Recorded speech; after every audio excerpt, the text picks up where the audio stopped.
हम सभी बचपन से सुनते आए हैं कि दुनिया एक माया है, माया जाल, जिससे हम सभी बंधे हुए हैं। दुनियादारी कहते हैं ना, इससे हम सभी बंधे हुए हैं। तो आज हम बात करेंगे कि माया जाल है क्या। एक कहानी बतलाता हूँ। एक राजा थे और वो शिकार करने के लिए गए और वो काफी घने जंगल पर चले गए, तो उसके जो सैनिक वगैरह थे उनसे छूट गए और वो अकेले हो गए। खूब अंधेरा, जंगल, उनको भूख प्यास भी लग रही थी, तो वो ढूंढने लगे कोई आसरा जहां पे वो रुक सके। काफी दूर उन्हें एक झोपड़ी नजर आई। वो धीरे धीरे उस झोपड़ी पर पहुंच गए। उन्होंने दरवाजा खटखटाया।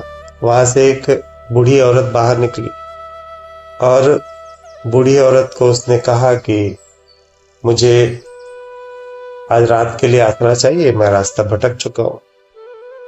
तो बूढ़ी औरत ने साफ मना कर दिया। बोले, तुमको मैं आसरा नहीं दे सकती। तुमको यदि मैं आसरा दूंगी तो तुम इसको छोड़ के जाने का सोचोगे ही नहीं, तुमको लगेगा कि तुमको यही रहना है। तो राजा ने कहा, ऐसी बात नहीं है, मैं राजा हूं यहाँ का, मैं क्यों रुकूंगा रात, झोपड़ी पे रहने का क्यों सोचूंगा।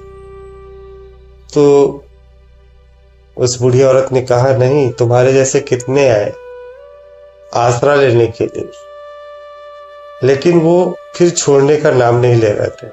मुझे बलात ही ताकत लगाकर उनको हटाना पड़ा। तो ऐसी क्या खास बात है झोपड़ी में? बोले, कुछ नहीं, यहाँ पे तो मांस है, मांस की बदबू है, रक्त की बदबू है, अधकचरे खाना वगैरह है, तमाम प्रकार की गंदगी है इसमें। उसके बावजूद लोग इसको छोड़ना नहीं चाहते। बोले, नहीं नहीं, मैं छोड़ दूंगा। चलो ठीक है, तुम्हारी बात पर विश्वास करते। और उस बूढ़ी औरत ने राजा को अंदर ले लिया। राजा देखे, वाकई वहां पे पूरा मांस पड़ा हुआ था, गंदगी पड़ी हुई थी, मल मूत्र पड़ा हुआ था, रक्त पड़ा हुआ था और बहुत तेज बदबू भी थी। राजा को शुरू में घृण आने लगी और जैसे जैसे समय बीतते गया, राजा को आकर्षण लगने लगा उस जगह। उसको आनंद आने लगा उसमें, उस गंदगी में। सुबह हुई, बूढ़ी औरत ने कहा कि ठीक है, सुबह हो गई, अब जाओ।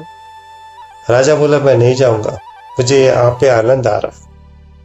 बूढ़ी औरत ने हंसकर कहा कि मुझे पता था, यहाँ पे हर कोई इस मोह में इतना खो जाता है कि छोड़ना नहीं चाहता, लेकिन तुम्हें तो छोड़ना ही होगा।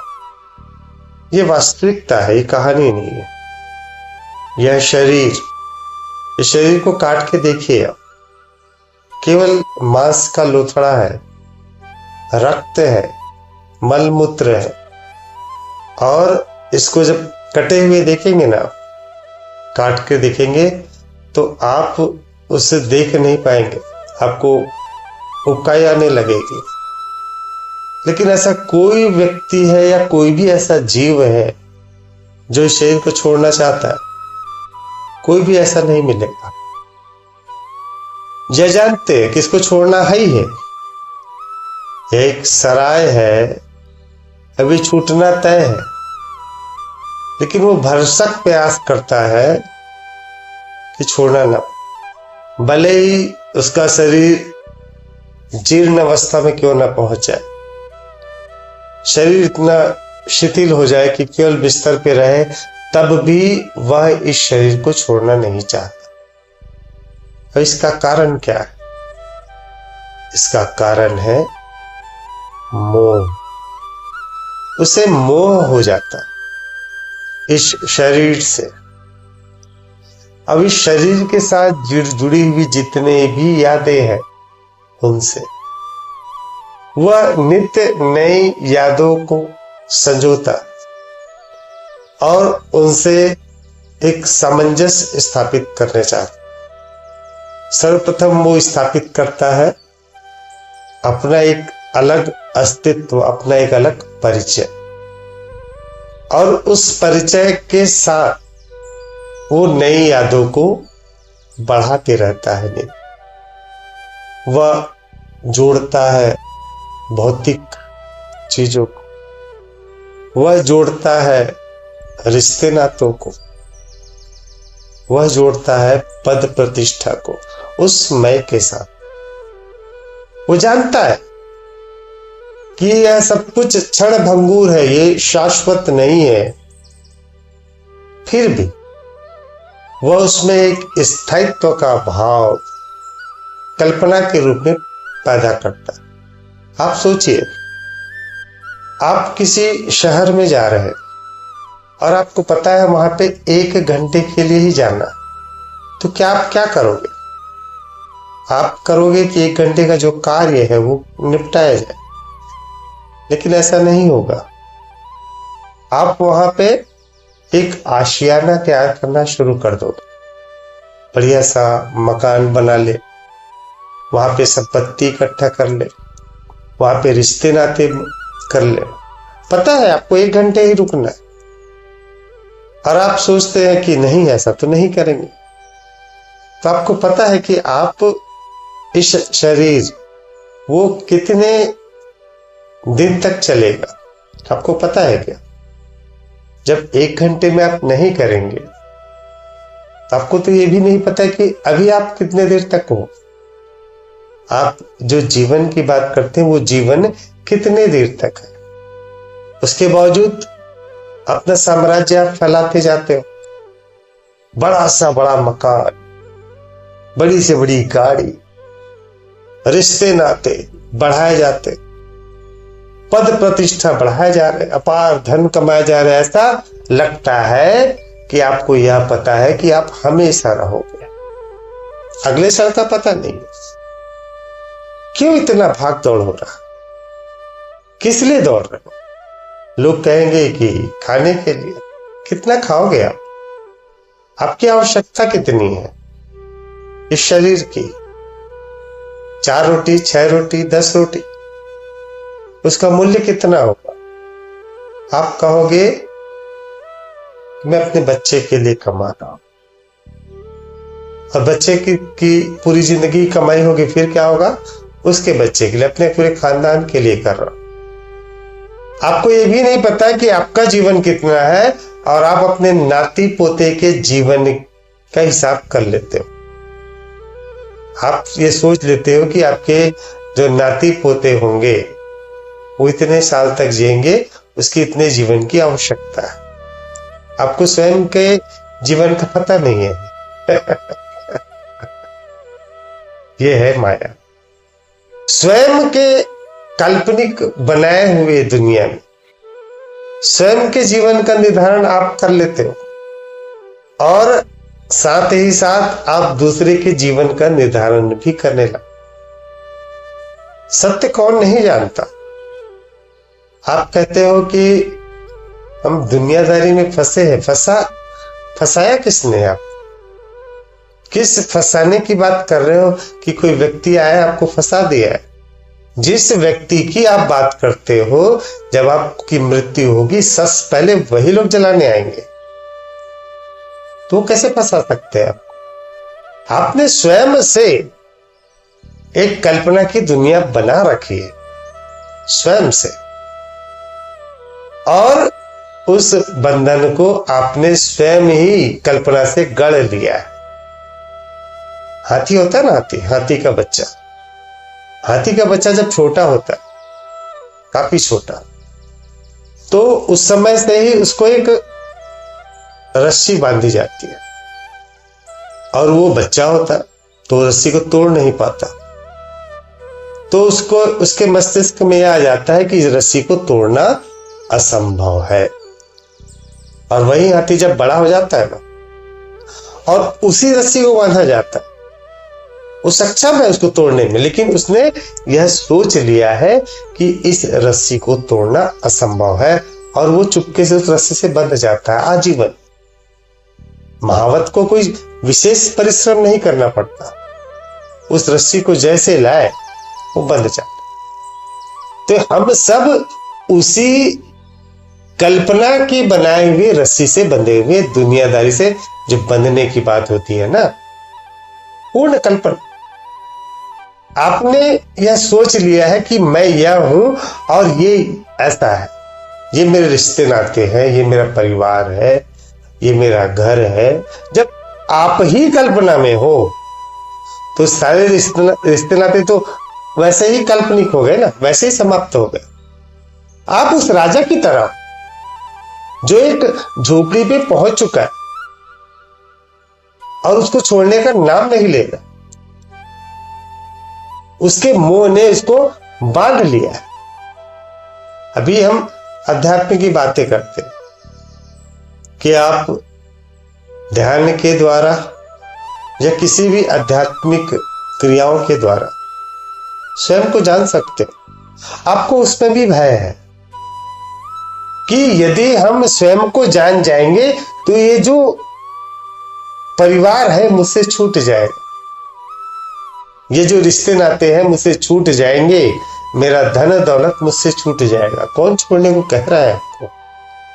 जो जैसा है वैसे ही होगा, क्यों? स्वयं को जानने की बात है। इसमें कोई अलग, कोई दो हिस्से वाली बातें ही नहीं है। आप खुद से छोड़ना नहीं चाहते और ये प्रक्रिया मृत्यु उपरांत भी चलती रहेगी लगातार। इसी को तो मोह कहा जाता है। इतने रच बस गए हैं उस रक्त और मांस के टुकड़े से, उस गंदगी से, उस मल से इतने ज्यादा हम बंध चुके हैं कि वास्तविकता जानना नहीं चाहते।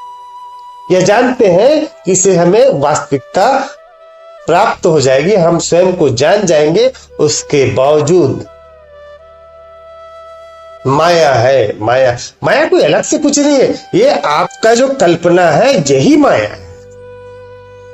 ये विचारों का ताना बाना जो बना हुआ है, जो आपने मस्तिष्क को कूड़ा समझ के भर लिया है, ये वही माया है। और हम दुखी भी होते जब हमारे हिसाब से कार्य घटित नहीं हो रहा हो। हमने तो ये सोच लिया है कि मैं अमर हूं और मेरा पुत्र भी अमर है और मेरे पुत्र का पुत्र भी अमर है, ये कभी मरेंगे नहीं। और हमने उसकी योजना भी बना ली है और अचानक से कहीं पुत्र की मृत्यु हो गई, हम अपार दुख में घिर जाए, अपार दुख में कि बोले हमने तो ये सोच के रखा था, ये कैसे हो गया, यह संभव, ये नहीं होना चाहिए। मृत्यु हुआ क्या? चेतना ने अपना रूप परिवर्तित कर दिया और आप भी वही चेतना हो, आपका भी रूपांतरण होगा।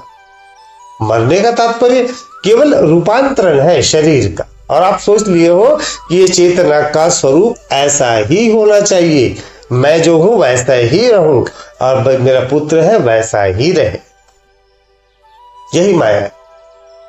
माया ऐसा नहीं है कि किसी ने आपको हाथ ऐसा फेर दिया, जैसे हम देखते हैं ना फिल्मों में या कहानियों में, ऐसा फेर दिया और माया ने आपसे आगे, आपने शुरुआत से रचना शुरू कर दिया। जब से आपके मस्तिष्क का, इस शरीर के मस्तिष्क का डेवलपमेंट शुरू हुआ, वहां से आपने माया रचनी शुरू कर दी। मां के गर्भ से ही स्वयं से रच रहे, स्वयं से कहानियां रच रहे लगातार।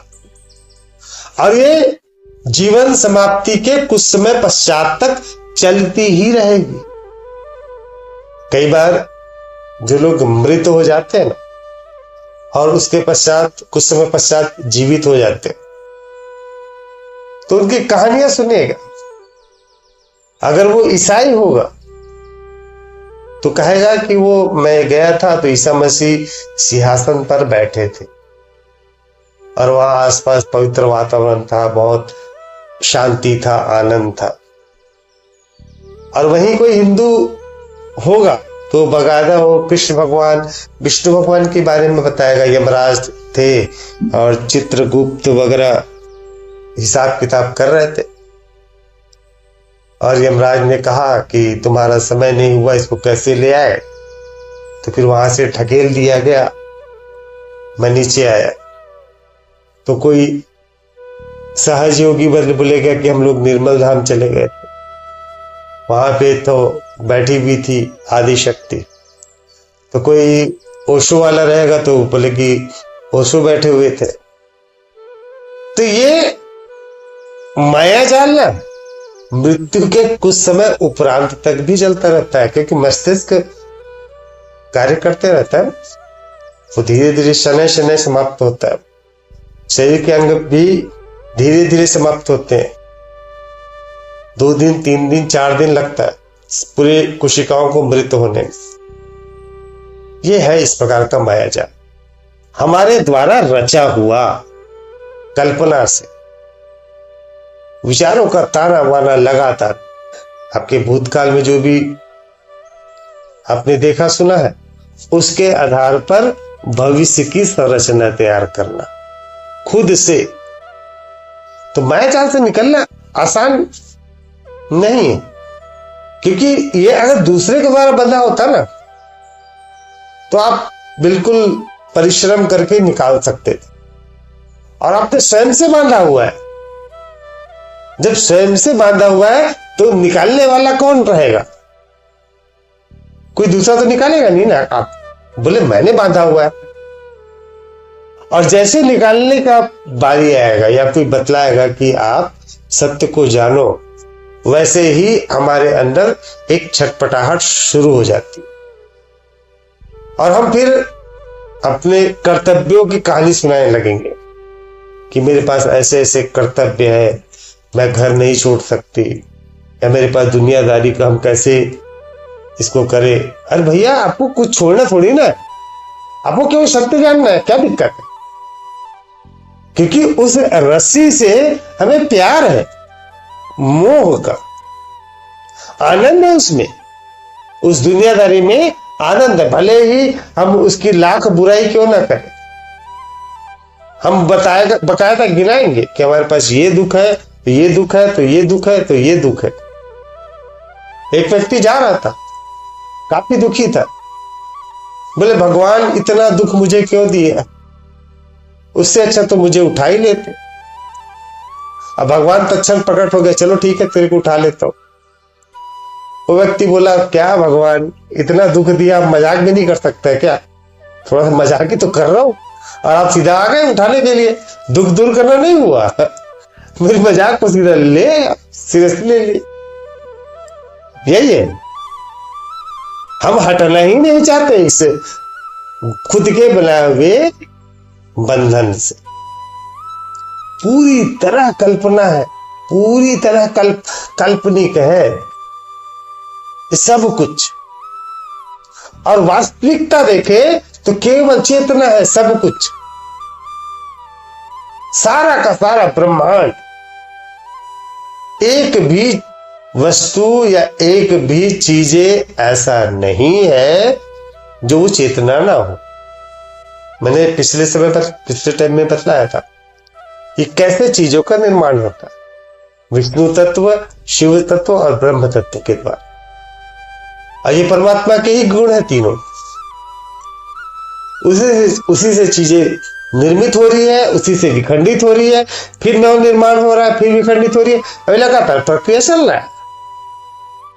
आपने स्वयं से इसको इतना उलझा दिया है, इतना उलझा दिया है, और कोई सुलझाने जाए तो सुलझाने भी नहीं दे रहे, फंसे पड़े हैं सारे के साथ। अधिक से अधिक क्या होता है, यदि कोई व्यक्ति जिसे आत्मज्ञान हो गया, यदि सुलझाने के लिए आगे आए तो उसके साथ भी एक उलझन तैयार कर देते हैं, उसको भी ज्यादा भगवान बना के खड़े कर देते हैं। बस इतना ही करते हैं, हम माया जाल में उसको भी फंसा लेते हैं। बुद्ध है, क्या हुआ? स्तूप बना दिया गया, उनकी मूर्ति बना दी गई, उसको भगवान करके पूजने लगे।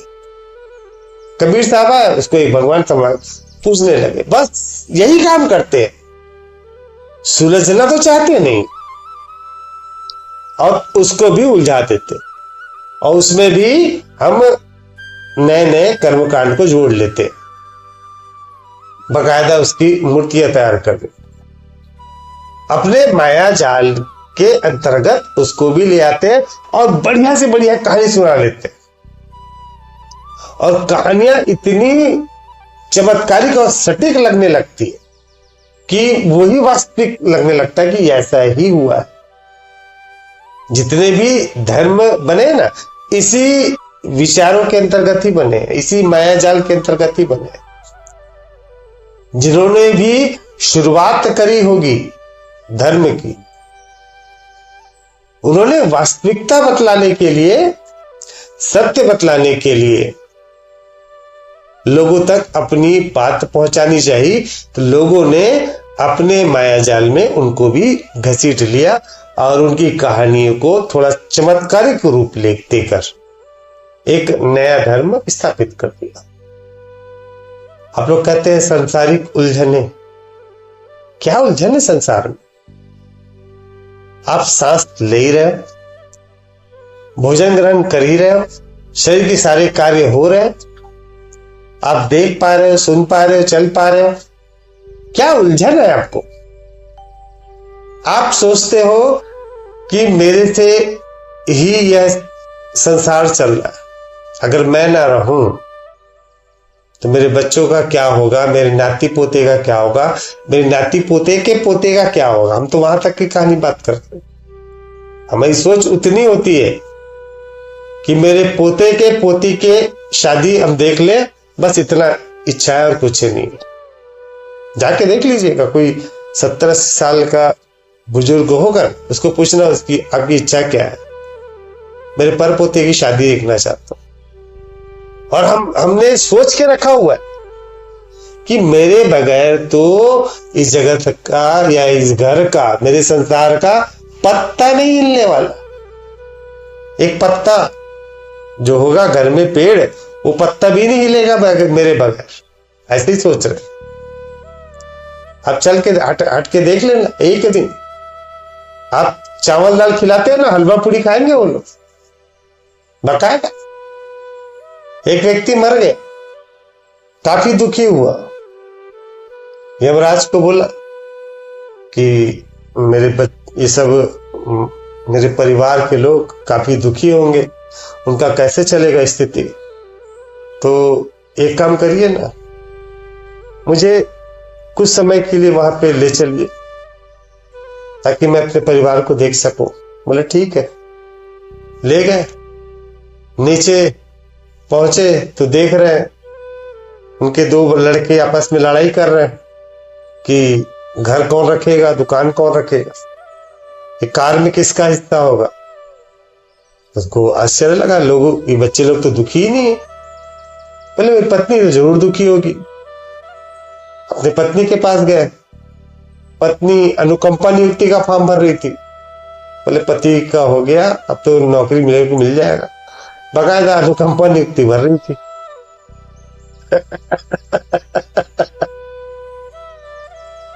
बोले यमराज को चलो ले चलो। यही है हमारा संसार, हमारा बनाया हुआ रचा बसा।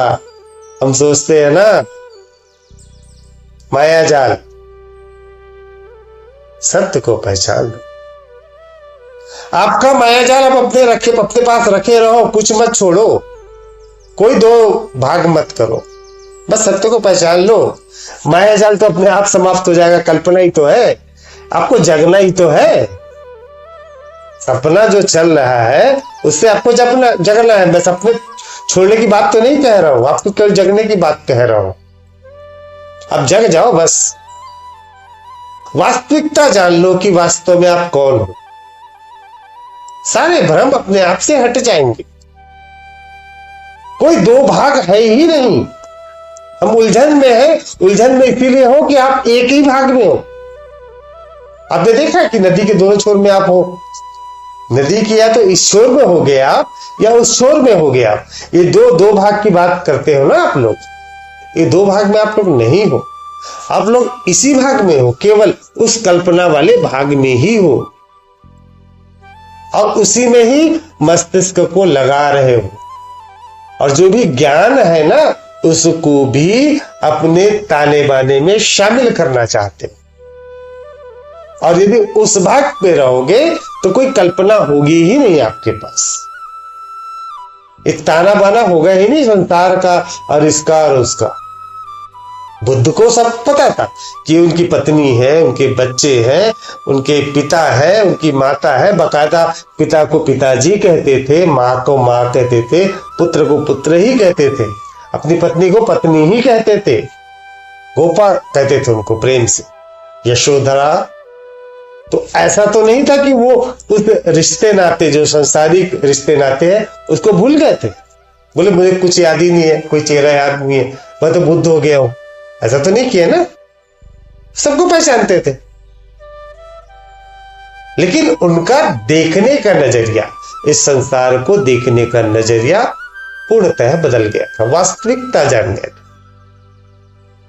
वो दो किनारे पे नहीं थे, दो पार्ट पे नहीं थे कि ये भी है ये भी, उलझन था ही नहीं और उलझन आपका होगा भी नहीं।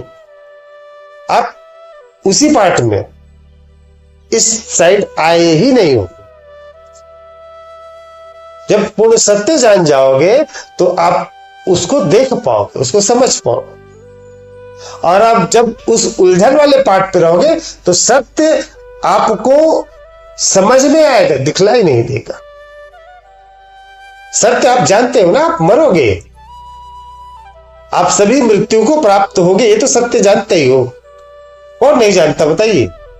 एक जानवर भी होगा, वो भी जानता है, वो भी मृत्यु ना होगा कि भगता है अपने बचाव के लिए। एक पेड़ पौधा भी ना, वो भी जानता है कि वो मृत्यु को प्राप्त होगा और वो बचने के उपाय ढूंढता ही है, इस सत्य को जानता ही है, दिखता नहीं। जब उलझन पे हो गया, अपने ही बनाए हुए उलझनों पर सत्य नहीं दिखेगा, जानोगे अवश्य।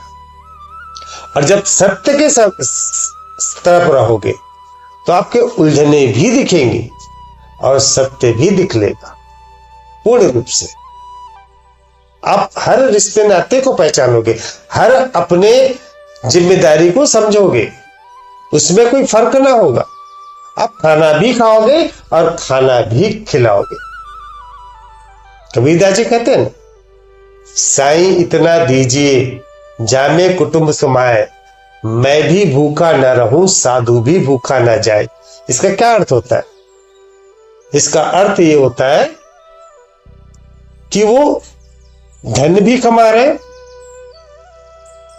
अपना भी पेट भर रहे हैं, अपने कुटुंब का भी पेट भर रहे हैं, और जो मेहमान आए उसके लिए भी खाने की व्यवस्था कर रहे हैं। यही तो संसार है ना आपका, यही तो चाहते हैं ना आप।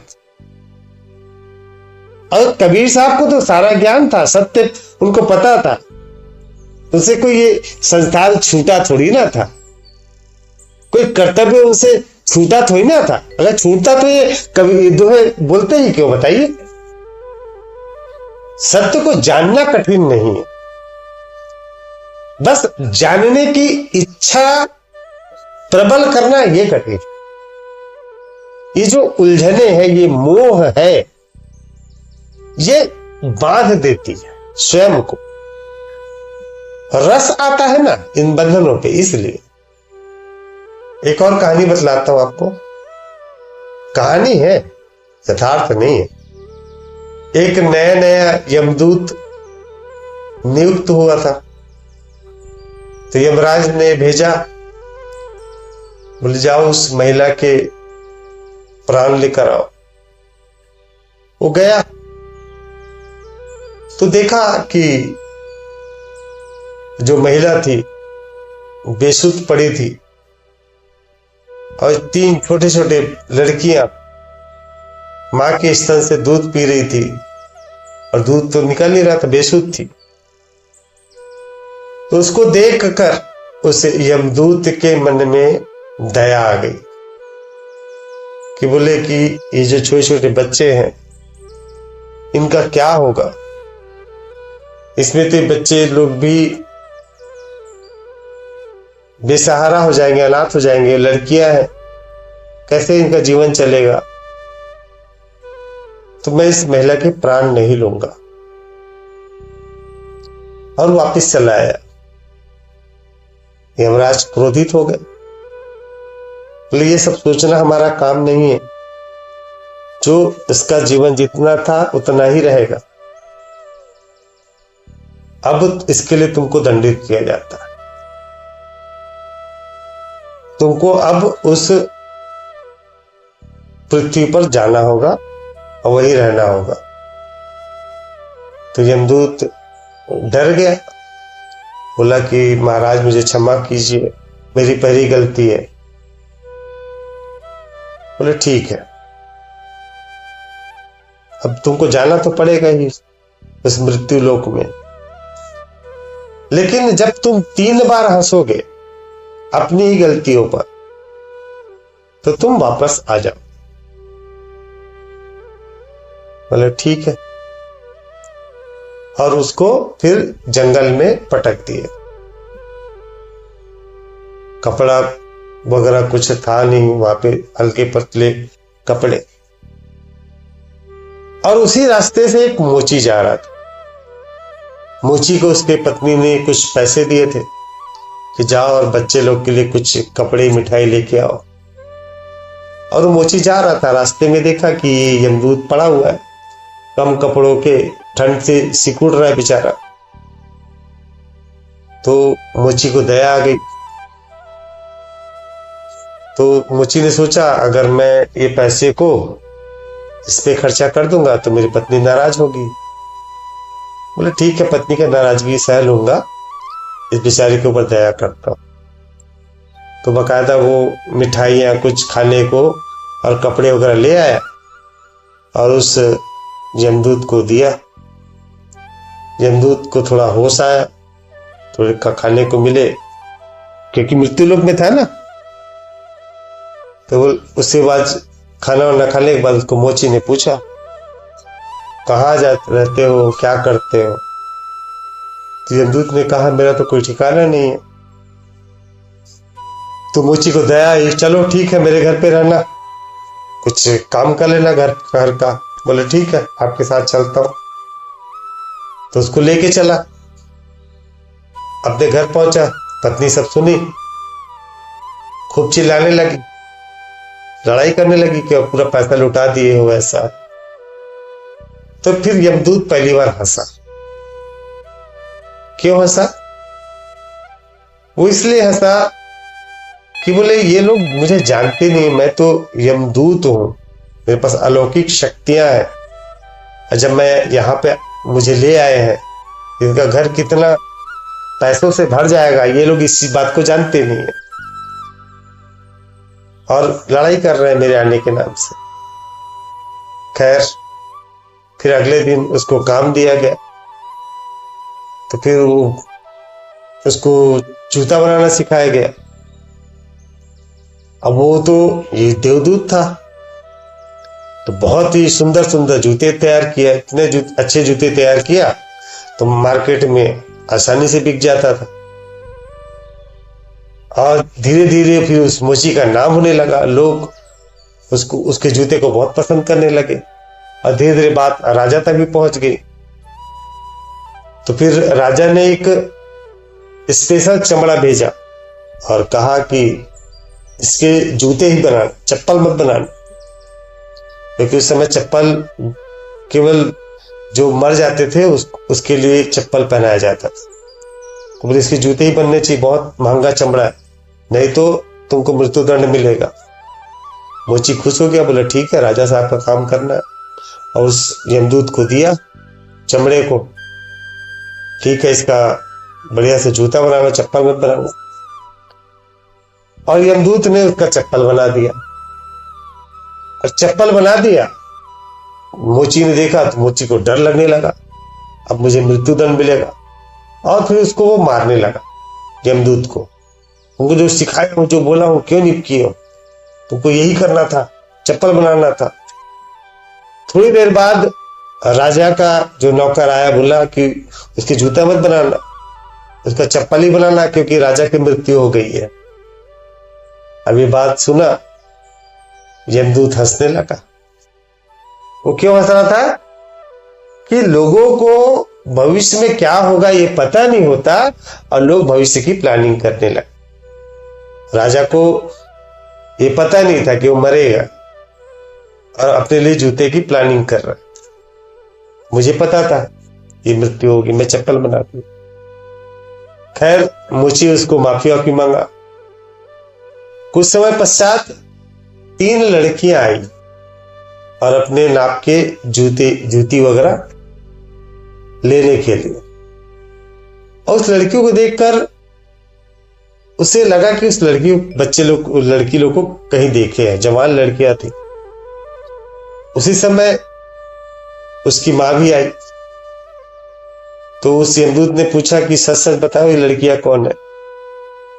बोले कितनी महंगी? बोले हाँ, ये तीनों लड़कियों की शादी राजा के घर में हो रही, राजकुमार के घर में। ये वास्तव में अनाथ लड़कियां थी, इसकी मां की मृत्यु हो गई थी, तीनों छोटी छोटी बच्चियां थी। तो मैं इनको अपने पास ले गई, मेरे घर में कोई बच्चा था नहीं, इनको अच्छे से परवरिश करी। वो जो पड़ोसन थी पैसे वाली थी, और इनकी शादी राजकुमारों के घर में हो रही है। यमदूत तीसरी बार हंसा, बोला इन्हीं बच्चियों की कल्पना कर रहा था कि इन बच्चियों का क्या होगा, और जब अगर उसकी मां की मृत्यु ना होती तो ये अमीर महिला उसको घर ले जाती, और ये इनके घर, राजा के घर इनकी शादी नहीं हुई रहती, क्योंकि वो गरीब महिला थी और उनके बच्चे भी गरीबी में ही पलते। ये कहानी क्या बतला रहा है आपको? ये बता रहा है हम लोग की जो प्लानिंग रहती है ना भविष्य की, हम लोग जो भविष्य में प्लानिंग करते रहते हैं, ऐसा होगा, ऐसा करना है, ये करना है, यही सब माया जाल है। और सत्य एक ही है, वर्तमान। जो घट रहा है आज अभी इस वक्त, केवल यही सत्य है। न भूतकाल सत्य है, न भविष्य काल सत्य है। और जो माया जाल है, भूतकाल के विचारों से प्रभावित होकर भविष्य की रचना करता है। ताना बाना इसी को कहते हैं।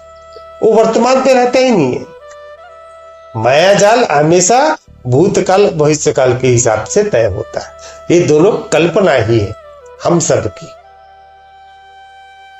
और सत्य एक ही है, केवल और केवल परमात्मा ही है, और कुछ भी नहीं।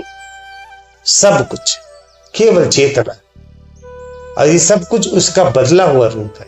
उन्हीं के शक्तियों के द्वारा, उन्हीं से ही नव निर्माण हो रहा है, और उन्हीं से ही उसका विघटन हो रहा है, फिर वापस नव निर्माण हो रहा है, फिर विघटन हो रहा है। यही संसार लगातार चल रहा है, और ये सारी क्रियाएं स्वतः ही हो रही है। एक क्रिया हो रही है, उसका परिणाम दूसरा क्रिया हो रहा है, दूसरे का परिणाम तीसरा। इसमें किसी की कोई इच्छा नहीं है। हम इच्छा जो बनाते हैं ना, ये माया जाल के हिसाब से बनाते हैं। ऐसा होगा तो ऐसा होगा, ऐसा होगा तो ऐसा। तो अभी आप कोई उलझन में नहीं है, आप एक ही साइड में हो, माया जाल की साइड। दो हिस्से हुए ही नहीं है। अभी आप यह तय कर रहे हो कि सत्य पे जाना है या इन्हीं संसार पे रहना है। ये आप तय कर रहे हैं। नदी के एक ही किनारे पर हुआ, दूसरे किनारे पे पहुंचे ही नहीं हो। और जब उस किनारे पे पहुंचोगे तब आपको यह किनारा स्पष्ट दिखलाई देगा। और जब तक आप इस किनारे पे रहोगे, उस किनारे को जानोगे अवश्य, ये वैसा है, लेकिन उसको स्वीकार नहीं करोगे, वो आपको दिखलाई नहीं देगा। ठीक है।